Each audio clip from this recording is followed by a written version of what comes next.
Welcome, No Labels, No Limits podcast guest. Sarah Box here, your host of the No Labels, No Limits podcast. This week, I get to introduce you to Laura Christine. Laura and I first met when I was a guest on her podcast. It was actually one of my most fun times because I think all we did was laugh through it and have a good conversation. But I realized in talking with her and then doing some more research about her that she has some unique viewpoints that can really help folks connect to that inner place within us that helps us be a better guide to ourselves. She can help us clear our mindsets and energy fields. And she really looks at helping people build their confidence so that you can take courageous action. And we'll talk to her about all of that. But she is the founder and head teacher of Club LC, where way showers level up and lead from the light within. So Laura, I want to pause there and ask you to do two things. Tell us a little bit more about yourself, and then tell us, what is a way shower? I got it. Well, first, please let me say thank you so much for having me. I enjoyed our other interview so much, and I'm really excited to be here and talk to you a little bit more. I can probably answer both of those questions in one kind of statement, I guess. Not statement, it'll be longer than a statement, but a way shower is somebody who is here on Earth to maybe not fit in so much, but to make a difference and make a positive difference. It's somebody who understands that just because most people are doing something, it doesn't mean that's necessarily even the right thing to do. And it might be for some people, but maybe not them. And so a way shower is kind of here to sort of jolt people out of their sleep, if they are, and show them that there are different ways of living and that the light within is actually the best guide that anyone could ever find. And I'm a way shower. So I went through life thinking that doing the things that most people in my society were doing, and I grew up in the Midwest in Minnesota, and it was, the typical quote unquote American dream of go to college, get a job, get a house, have a family, and then you'll be happy. And I was not. So that's a little bit about kind of my background and how I started on my path. And from there, the more I got in tune with my inner light and my knowing, which I call conscience, I just kept, moving forward and expanding. And I can't really explain my life. I just live it. Should we all be so lucky to just live it? But, I like asking questions, so I'm going to dig in a little bit on that. One of the things I noted, you talked about a time in your life in which your husband at the time said, or asked you to cut back, right? And so could you just dial it back? That's my language, right? Yep. So talk to us about what that was, and was that a turning moment for you? What did you do with that? Oh, that's I love this.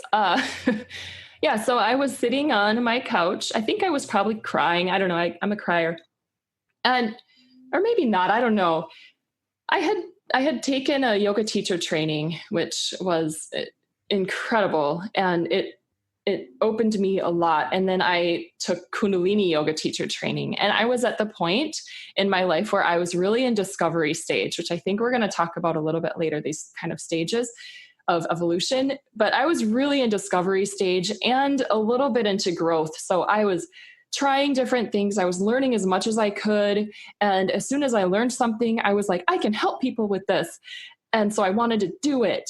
And I came home from a yoga teacher training weekend, a Kundalini teacher training weekend, and we had learned tantric numerology, which I call Kundalini numerology. And because tantric makes people think sex, and it's not, but that's only one very small aspect of it.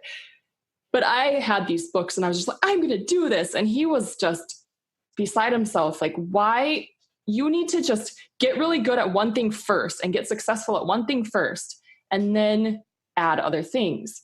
And that's just not my personality. And that's not really the time that he said it, but I could tell that he was just a little bit exhausted with my energy. And one day, shortly after, we were having a bit of a conversation and we were sitting on a couch of ours. And he said to me, "You're like this like 90% of the time. If you could just cut it back to like even 60% of the time." And when he said that, my thought was, oh, can I swear? Depends on what you say, but sure. Go ahead. Okay. My mind was going, so it was silent. It was in my mind, but I was like, oh shit. I'm only 90%, 100%. Like I'm only 90% me. How do I get that last 10%? You know? But I said to him, "You want me to go back to being depressed?"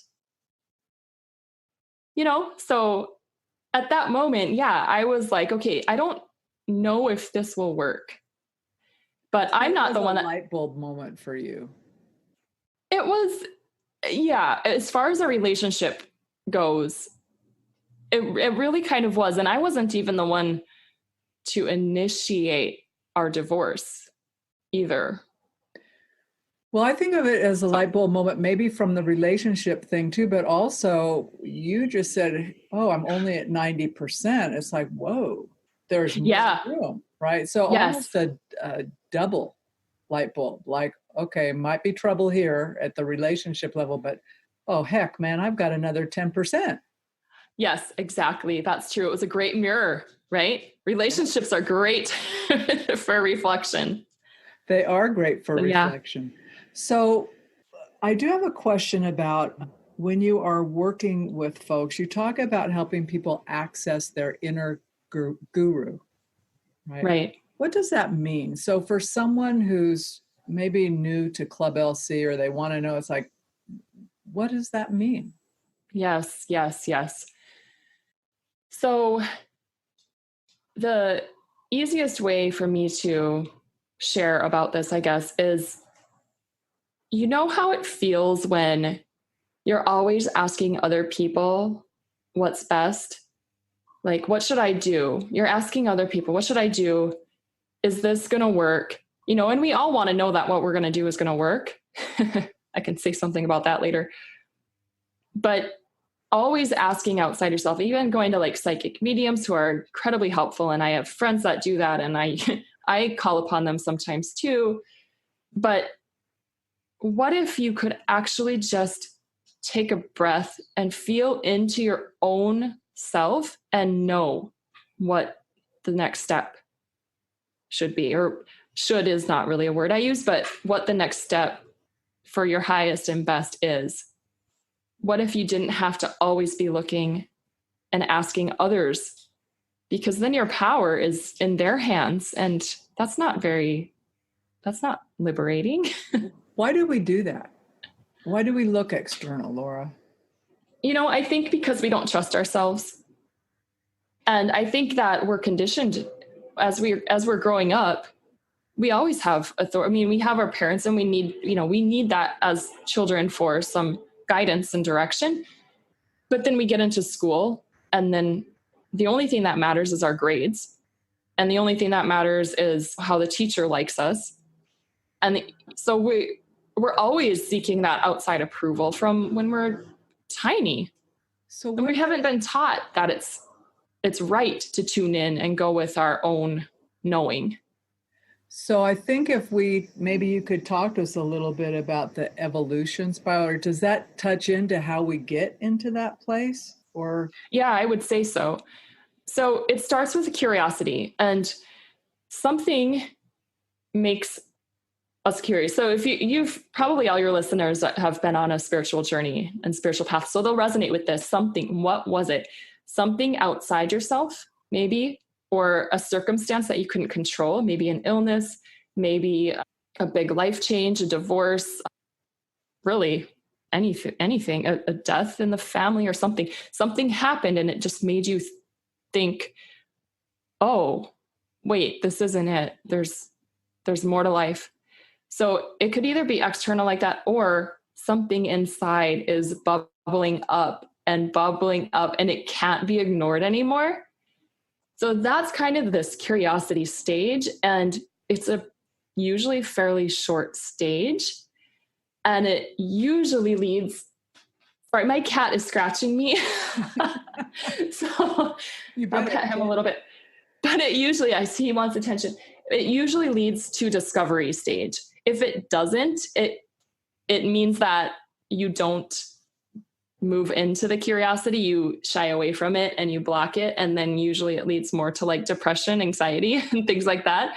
So I've been there as well.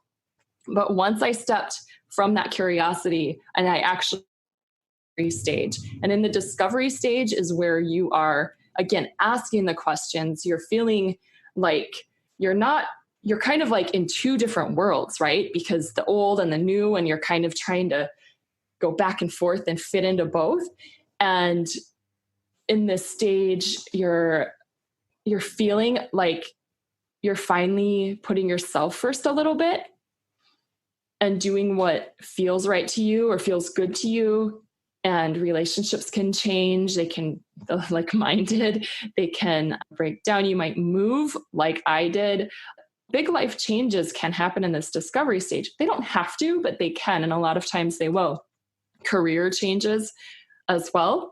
So once you're really learning all that stuff, you shift into the growth stage. And the growth stage just naturally happens because you want to integrate all of the things that you're learning. You want to integrate all of these answers for the questions that you've been asking. So you start to implement the practices and the techniques into your life, and you're growing more into clearing out stuff that's not you. So you're becoming more quote unquote you, which you really can't not be you, but you can definitely feel like you're not you because of what you're doing, right? Another thing in the growth stage I notice is that there's a lot of processing, right? A lot of time can be spent on processing.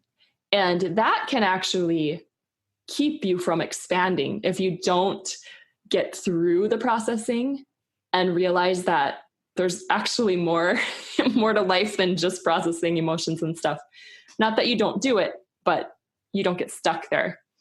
So from growth, once you've embodied a lot of this knowledge and these knowings and these teachings, most people just can't. Way showers, actually, I'm going to say way showers because some people don't want to share, and that's cool. And you don't have to. But way showers are typically like, I need a bullhorn. Wait, is a bullhorn a... That's correct. Yeah, I need one of those. Yeah, a megaphone. I need a megaphone.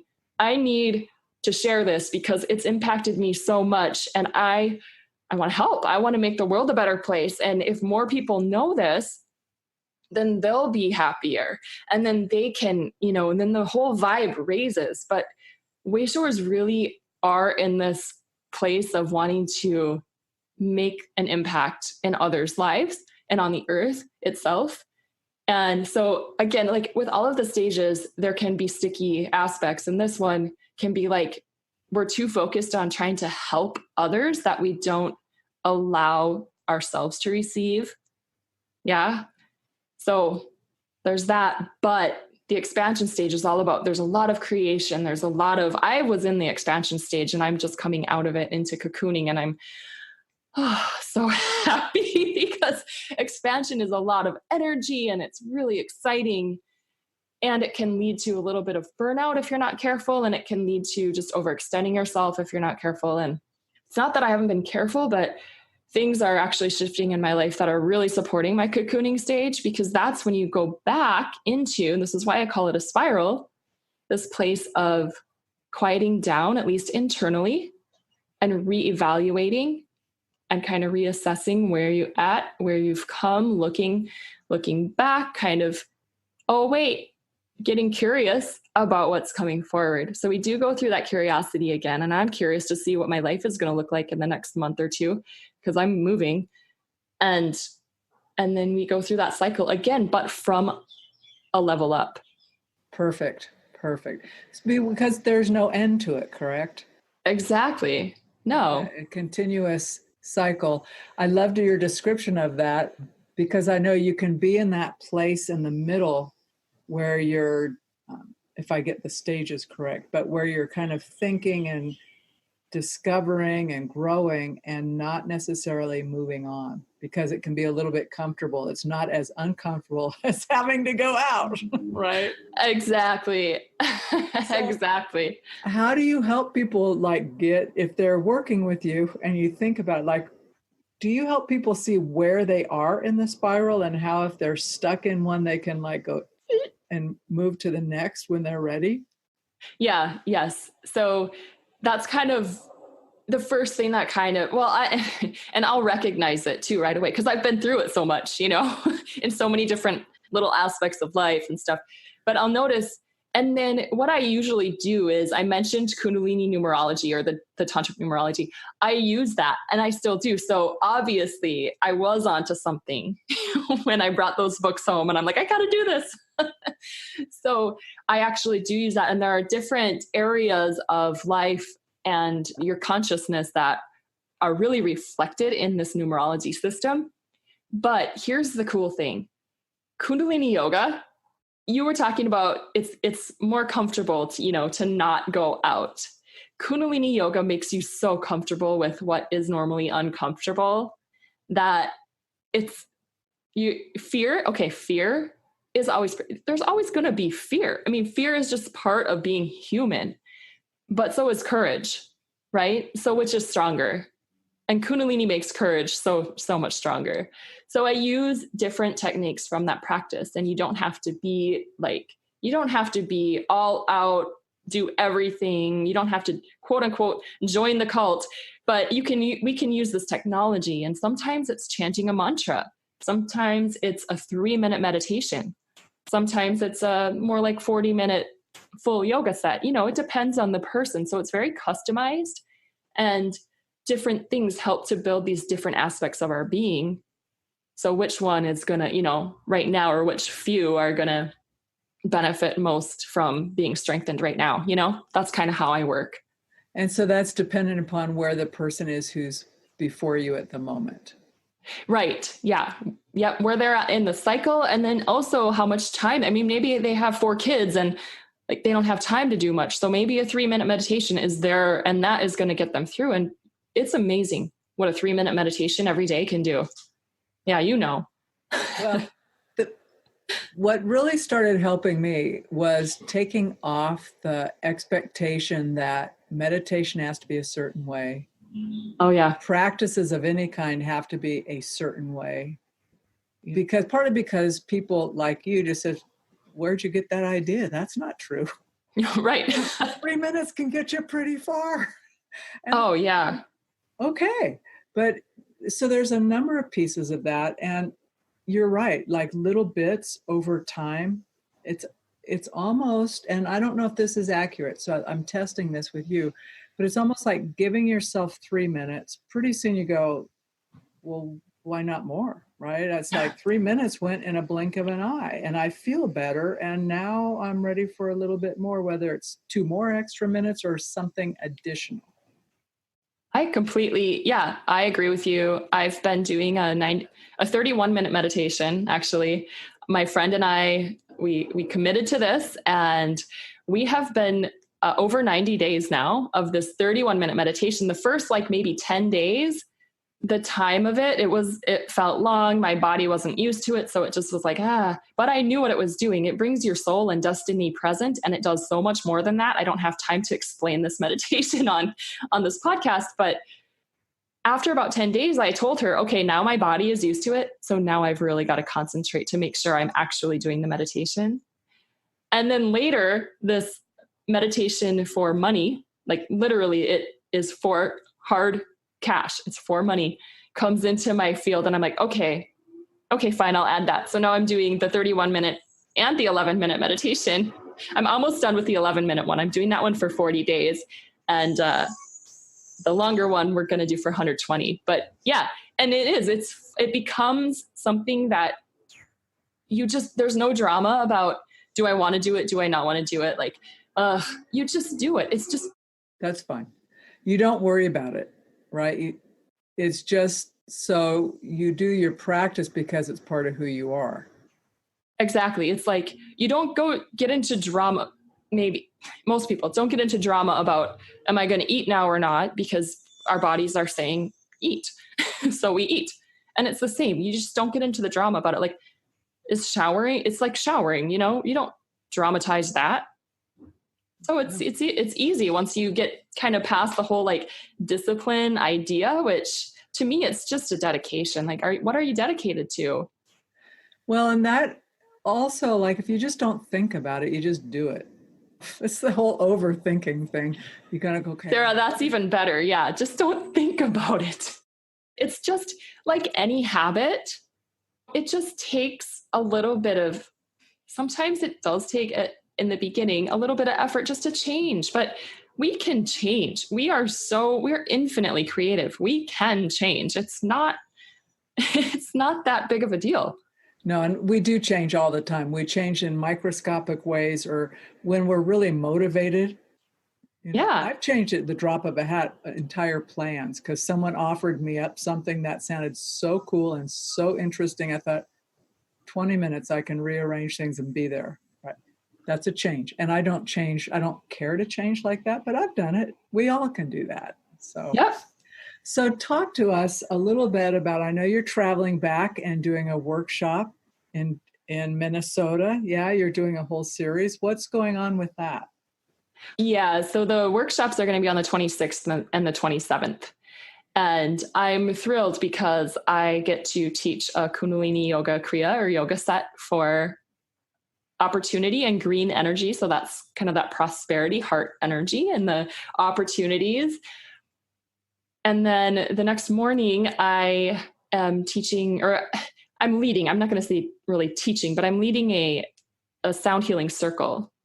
And the way that I do sound healing is I am a singer, but the voice is so resonant with the body because it comes from the body, right?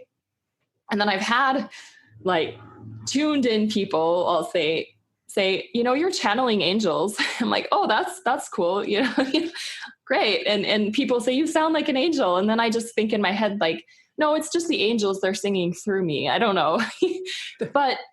But we use a really powerful healing meditation from Kundalini yoga. That is a chanting meditation for healing self, others, and the world. And I also help people feel comfortable with their own voice. And the secret is, before we start any of the toning, which is basically just opening your mouth and making sound, I have people sit and close their eyes and tune in. And then I say, imagine that we start, making sounds, and your neighbor, the person next to you, just sounds, it's off key. It just sounds horrible. Just imagine. And then I say, how do you feel about that? Right. And then it's really about, well, that's how they feel too. So don't worry about it. Just make noise. Nobody here is going to be like, oh my God. And that's what it's all about. So when you can start to open that, your whole being changes and allows more in, right? We get so stuck. And when I was learning to sing, this is a fun story, actually. I had voice lessons from a woman that I traded garden work for these voice lessons. So I think I got the better deal, but yeah, it's the thing with singing is most people just they just kind of close up their throat, but we want to be as open as possible. So we want to be like, like that big breath and like, oh, wow, just open.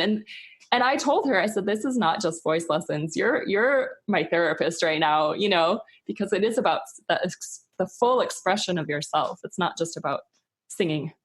Well, when you were doing that, your expression, your facial expression, as well as the sound of breathing in and exhaling your being. Right? Yeah. So it's hard to share with people who we are if we only do our shallow breathing and our shallow selves. And it's scary sometimes to be out there.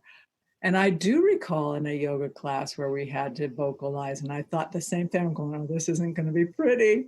But then it was so fun.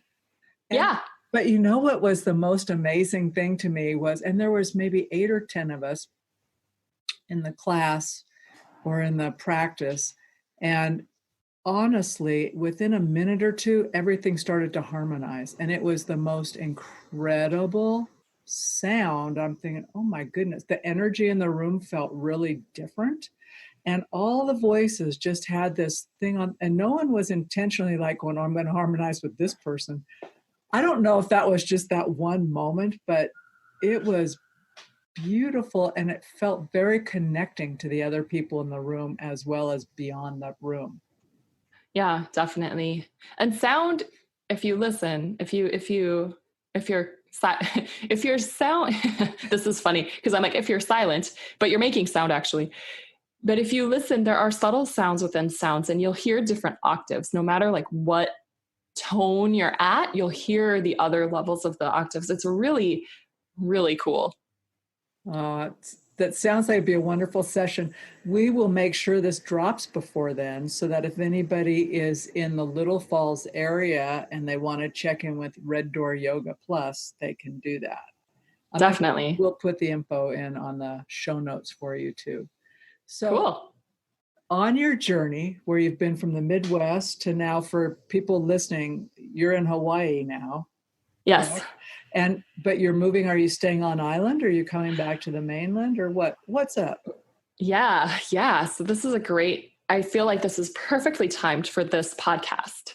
We are in an Ohana unit. So on the mainland, that would be like a mother-in-law section of the house. They call it Ohana Unit.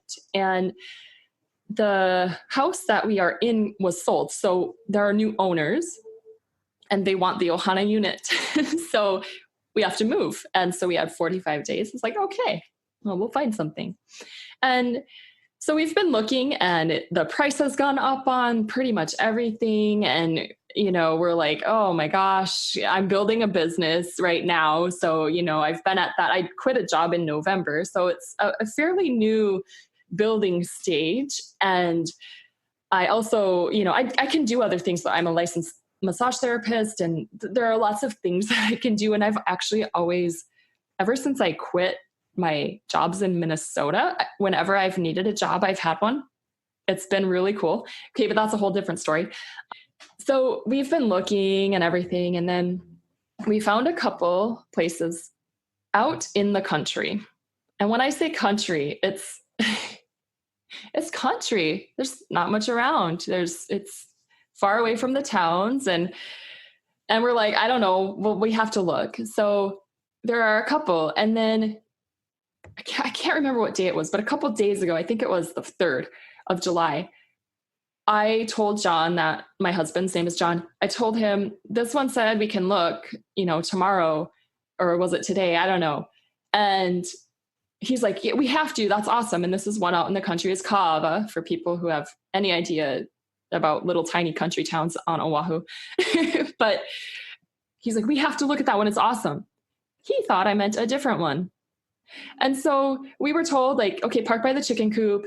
And he was like, oh, they might be fighting them. You never know out there. Like, you never know. And I'm like, oh my gosh, I will kill the person if they have chickens in crates.